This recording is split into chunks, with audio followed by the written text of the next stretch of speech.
I've needed a couple of these after episode 18 of Twin Peaks.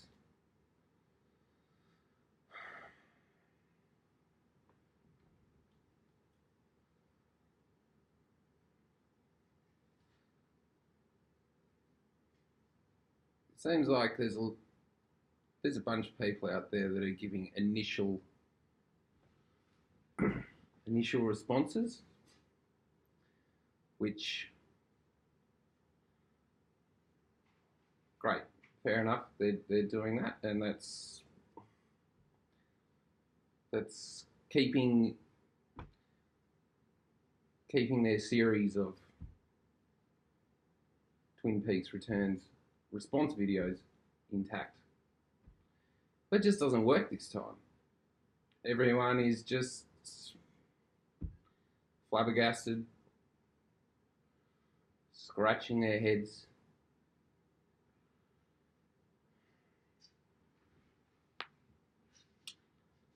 And, well, I've watched the last few episodes with my great aunt, and she had lots of questions about the backstory. Try and fill them in really easily and quickly.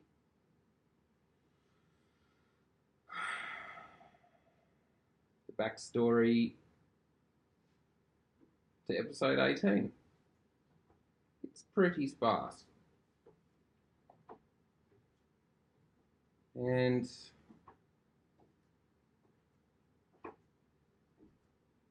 well,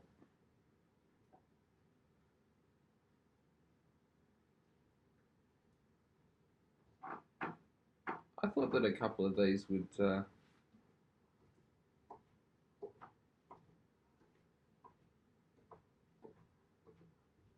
loosen my thought process, but now that I'm in front of the camera,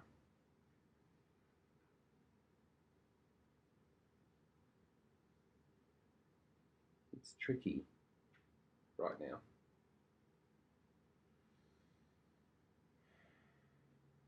So many people have invested so much time into watching Twin Peaks,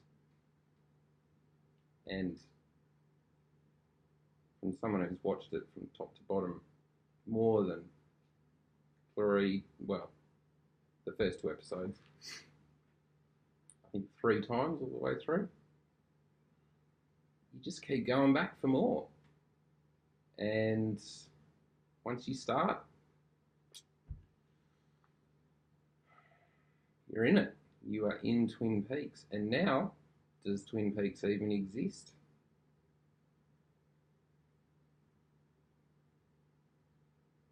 Which then throws into question about, well,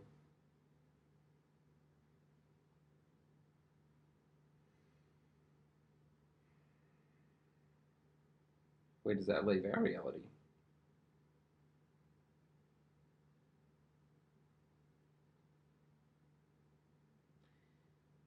As far as storytelling,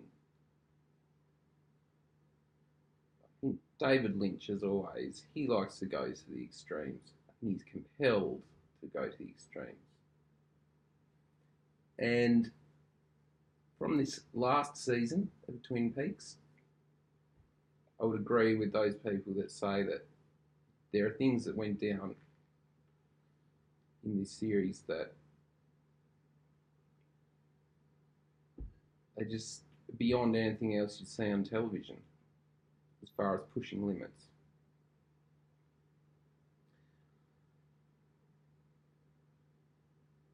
And at the end, there's enough people out there recapping the story and saying what happened, trying to make sense of all the myriad of plot lines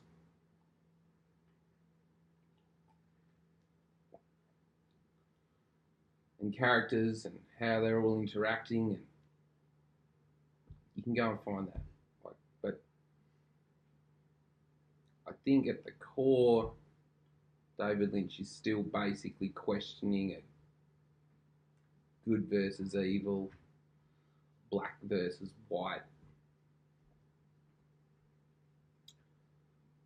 To the point now where it's like, well, maybe they both exist in the same place more than we would like to acknowledge as a generalization of humanity's collective consciousness.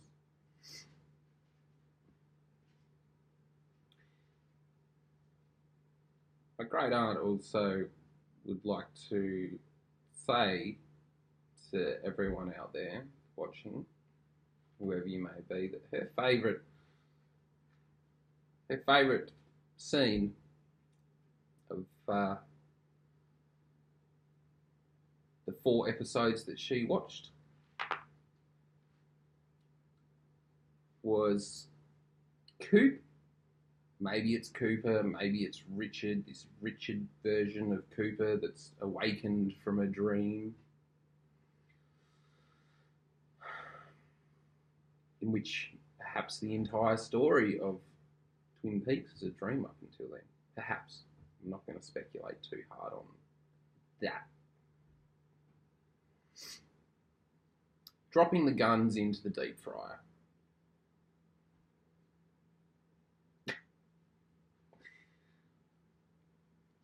She loved that, and especially after the gun law reforms in Australia since, I don't know when it was the 28th of April 1996, about 40 k's from where I'm sitting now in quaint little Hobart in Tasmania, down south of Australia. On that day, a lone gunman down at Port Arthur wiped out, I think it was 36 or 37 people. It was the highest body count for a single gunman at the time. Which, in true Lynchian fashion, shows that in any quaint little town, in any quaint little island state in the world, brutality and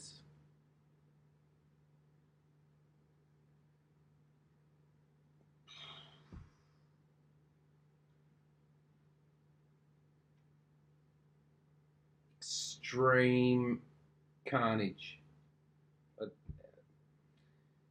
just happened out of nowhere. And, you know, to his neighbours, this guy was a nice, you know, fairly pleasant, if my memory serves me correctly. I mean, I was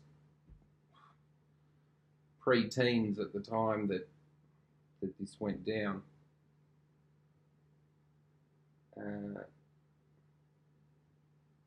You know, he was maybe a little funny to his neighbours, but he was always fairly nice, and he mowed people's lawns and stuff. And then all of a sudden,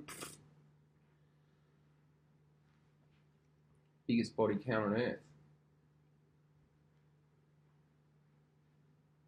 So it happens in real life. Like, you know, that's not an isolated case. At the time, it was the most extreme body count, but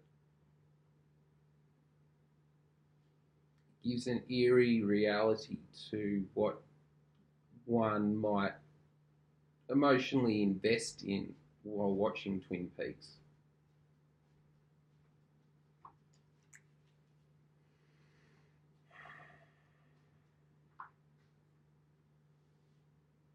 So that's my point of coming on and recording this tonight, was not so much to try and figure out the details, because that is a ridiculously long conversation about what went on in Twin Peaks. Who's Cooper now? Where has he woken up? What year has he woken up in? Who has Laura Palmer become, or potentially is going to become?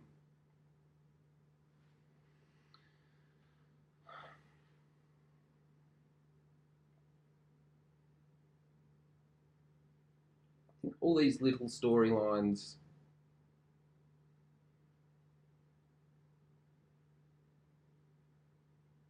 they're gonna have a lot of people thinking and talking for a long time, and going back and watching from start to finish. I might do that.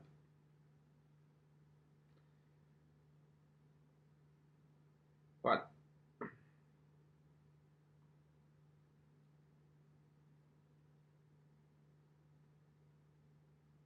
I think on a broader story scale, between dimensions, between realms, between doppelgangers, between multiple personalities,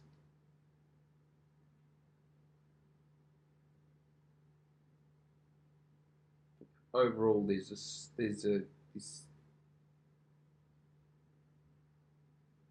all Twin Peaks are, to me, seems to be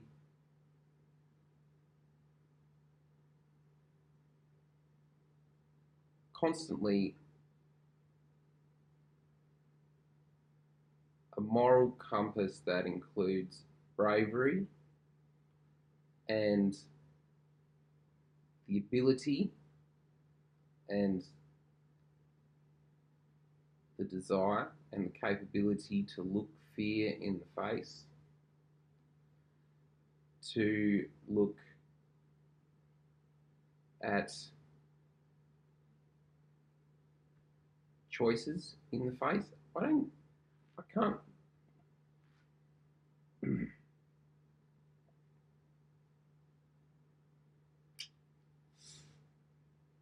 that could bring up questions about how many choices or how many of the characters and situations and actions that were taken in Twin Peaks, tweaks in Twin Peaks, the series. How much of what went on that ended in carnage just was a result of a choice towards fear or towards evil?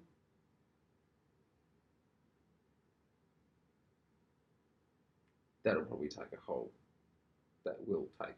watching of everything to be able to answer that succinctly.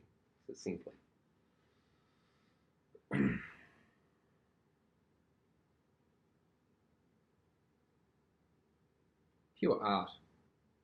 If you get to the end of something like that with that many questions, to me it's like a Dali painting. Because right now, where Twin Peaks sits, there might not be any more Twin Peaks made. Apparently there's some books coming out, but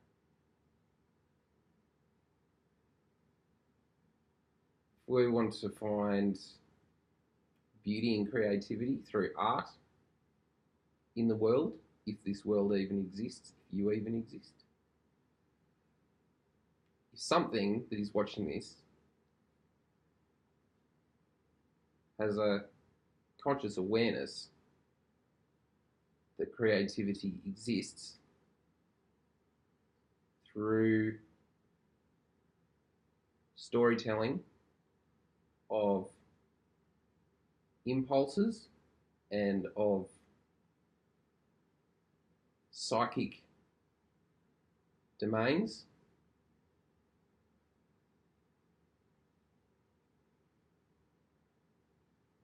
So I'm sure you know what I'm talking about.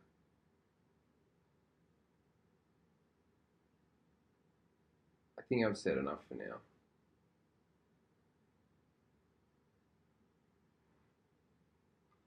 And I wish you all very, very, very all the best in whatever may come in your lives that may include a conversation about Twin Peaks. Because there's a lot to get through. A lot. And I'll leave that one for now up to the analysts. There's plenty of them. Cheers.